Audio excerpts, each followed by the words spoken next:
Good morning, dear students. Today I am going to explain chapter 4, that is pressure in fluids and atmospheric pressure.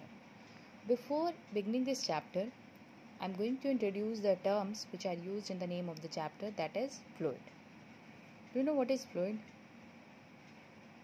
Fluid means the substance which can flow. Means fluid includes liquid and gases because they can flow. So the substance which can flow are called fluid. Fluid can flow. So we have the first topic, that is thrust. What is thrust? Thrust is a type of force, but it always acts normally to the surface. When the normal term is used, it means that it is perpendicular or at 90 degree. Okay. Thrust is the force acting normally to the surface. When the force is acting at 90 degree angle, then this force becomes thrust. Okay. Thrust is a type of force which acts normally to the surface. When the force acts at 90 degree angle, then it is thrust. So thrust is a type of force, so its unit is also Newton. The unit of force is Newton. SI unit is Newton and CGS is dyne. Okay. Next we have the pressure. What is pressure? Pressure is the force or thrust acting on per unit area. When the thrust, this perpendicular force acts on the unit area. The thrust acting on unit area. So pressure is thrust upon area. Here F is thrust. Thrust means the perpendicular force. The thrust acting on unit area is called pressure. So by this formula we can get the unit of the pressure. Generally the pressure is measured in Pascal. The pressure is measured in Pascal, but its derived unit is Newton per meter square. Unit force, unit of area, that is Newton meter square. In first chapter you will see that in the column fundamental unit you will get, derived unit, you will get the Pascal, Newton, all these type of unit. But if these units, this form of unit is given, if these two form of unit is given in the option of the derived unit, then you will take this Newton per meter square, because I have already explained that the unit which are derived from the fundamental units are called derived. Fundamental unit are called derived unit, the units which are obtained from the fundamental unit. So if these two units are taken, then we'll take this Newton per meter square as a derived unit, because in your unit test you had a question unit of force. Then there were two options, one is Newton and the other is kilogram meter per second square. These two options were given just to check that how many of you are watching the videos and how many are not watching the video. Both the options are correct, but I have explained that you will put the tick mark only on the derived unit which are obtained from the formula. Okay. So let's continue the chapter. Pressure is a scalar quantity. It can be explained only by their magnitude. It does not require any direction. So pressure is the scalar quantity. It does not require any direction. It is a scalar quantity. Okay.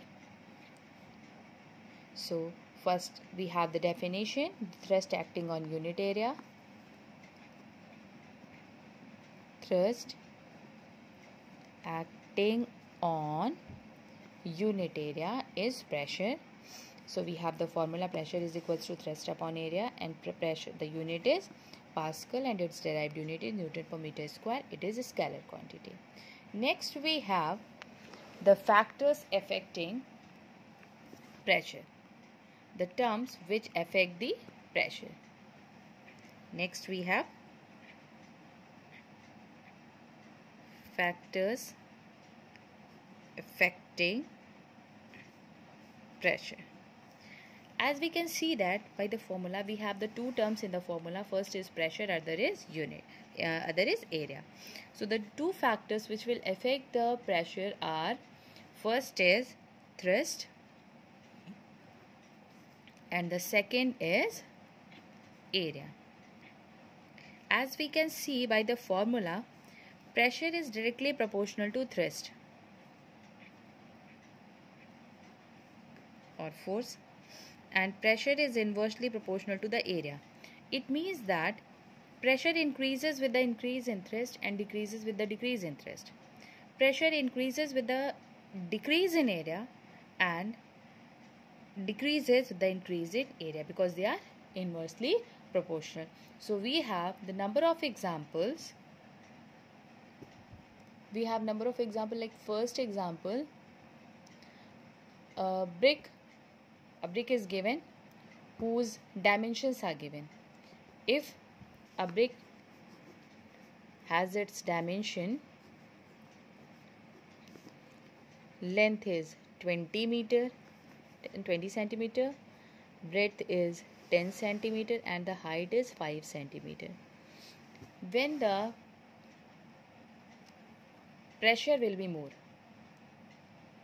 when this brick is placed on this 5 centimeter, on this side, when the 5 centimeter side is on the lower side, then the pressure will be more because the area will be less. If area is more, then the pressure will be less. If area is less, then pressure will be more because they are inversely proportional. Next we have ways of increasing and decreasing the pressure. We have the two factors which affect the pressure, that is area and thrust. So by increasing the thrust we can increase the pressure, by decreasing the thrust we can decrease the thrust, by increasing the area we can decrease the pressure, and by decreasing the area we can increase the pressure. Okay, so next we have pressure in fluid. If a fluid is contained in a vessel, fluid cannot be placed on the surface. Fluid should be contained in a vessel. So a fluid contained in a vessel exert pressure on the wall of the vessel in which it is kept. For example, we have a jar in which we have this jar. Here the liquid is filled. So this liquid will exert the pressure on the wall of this container. So the pressure exerted on the wall of the container in which the fluid is placed is called the fluid pressure. It always acts in all the direction. Okay, so experimentally we can say that, take a vessel, okay, take a long vessel, fill it with the liquid and make the hole on different height. You will see that on each and every hole the liquid will start coming out because this liquid is exerting pressure on this wall, and if we have a hole, hole on the walls, then the liquid will start coming out from it. Okay, so it shows that the liquid exert pressure in all the direction. This pressure depends on the liquid pressure depends on three factors, that is H, rho, G. H is the height of liquid column, rho is the density of liquid in the liquid or fluid, and G is gravity. Pressure increases with the increase in height. As we increase the height of the liquid, then the pressure also increases. That is why you have seen that the tanks are placed at a height. Water tanks are placed at height just to increase the pressure. When it is placed at a height, pressure is directly proportional to the height. Pressure increases with the increase in height. Next we have the density. Pressure increases with the increase in density. If we increase the density of the liquid, then also the pressure increases. When we increase the gravity, then also the pressure increases. So How can we prove that P is equal to H rho G? First we have the proof.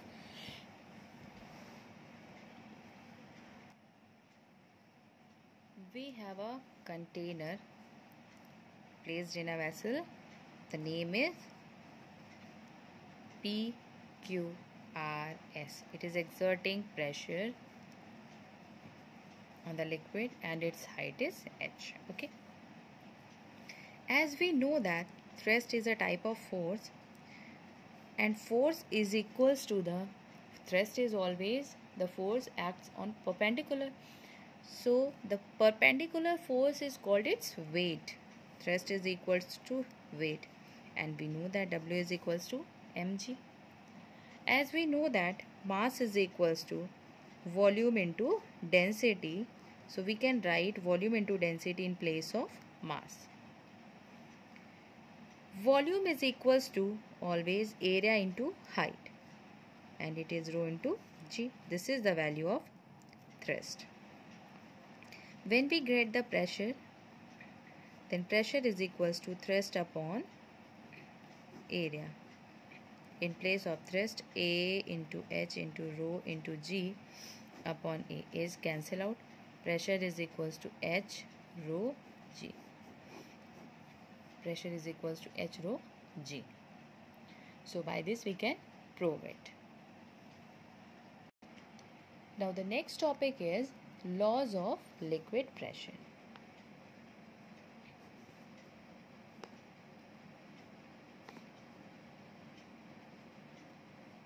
Laws of liquid pressure. We have the 5 laws of liquid pressure. The first is, inside the liquid, pressure increases with the increase in depth. As I have already explained, pressure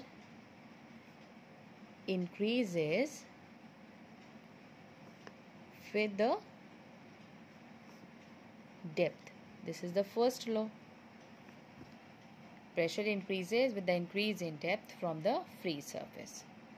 And the second is, in a stationary liquid, pressure is equal in all the direction. At a point in a horizontal, the pressure is same at all the point.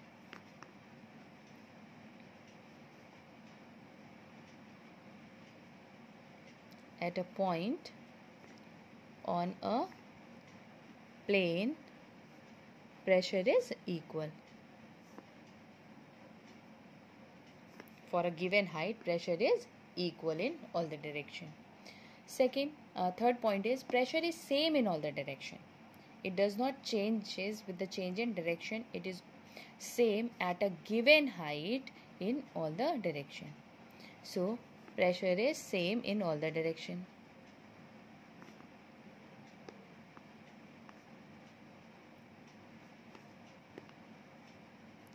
All the direction. Next we have the fourth point. Fourth point is, pressure at a same depth is different in different liquid, because the pressure depends on the density, so it is different for the same height in different liquid. Pressure different in different liquid.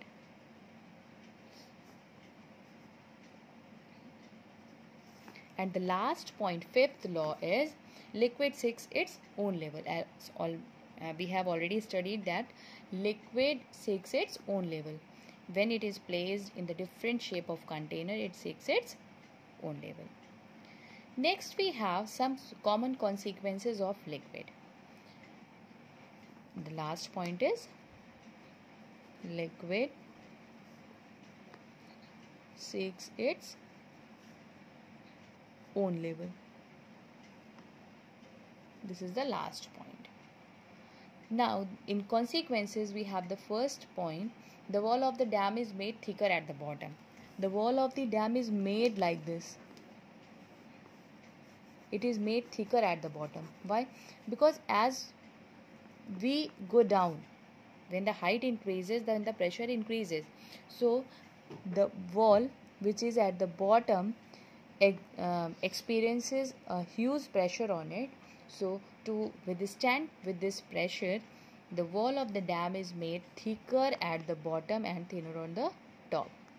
Okay, I hope you all are understanding the topics. If you have any queries, then you can ask. Next, second is water supply tanks is placed at height. I have already explained this. Size of the bubble inside the water. As the bubble, when it is made on the bottom, when it moves up, we see that the size of the bubble grows in size. Why it grows? Because at the bottom it experiences a large amount of pressure, but when it moves up, when the height decreases, then the pressure also decreases. That is why when the bubble come on its surface, then it experiences only the atmospheric pressure and it has its maximum size. The next topic is transmission of pressure in liquid, or the Pascal's law. This is the most important point. Pascal's law. In this chapter, the application of Pascal's law, that is hydraulic machine, hydraulic press, hydraulic jack, it is removed. I will share the syllabus with you. These topics are removed. So we have only Pascal's law and its simple applications. I will also explain those who are having in your syllabus. So first we will discuss the Pascal's law. What is Pascal's law? It states that the pressure exerted anywhere in a confined liquid is transmitted equally and undiminished in all the direction throughout the liquid. How you understand with this law? It says that pressure exerted in a confined liquid is transmitted equally and undiminished in all the direction throughout the liquid. Whatever pressure is applied, for example, you have two vessels which are connected through a pipe. So whatever pressure is exerted here, the same pressure will be shared on the other side of the liquid. This is the Pascal's law. The pressure applied in a confined liquid, or the pressure exerted anywhere in a confined liquid, is transmitted equally and undiminished in all the direction. This is the Pascal's law. Only these are the topics which you have in your syllabus. Other topics already you have studied in class 8. If you wish to learn or you want to understand the topic, if you have any problem in the application of Pascal's law, that is hydraulic press, hydraulic brake, then you can ask me personally, because these topics are removed from your syllabus, so I am not going to explain it in this video. If you have any queries, then you can ask. Thank you.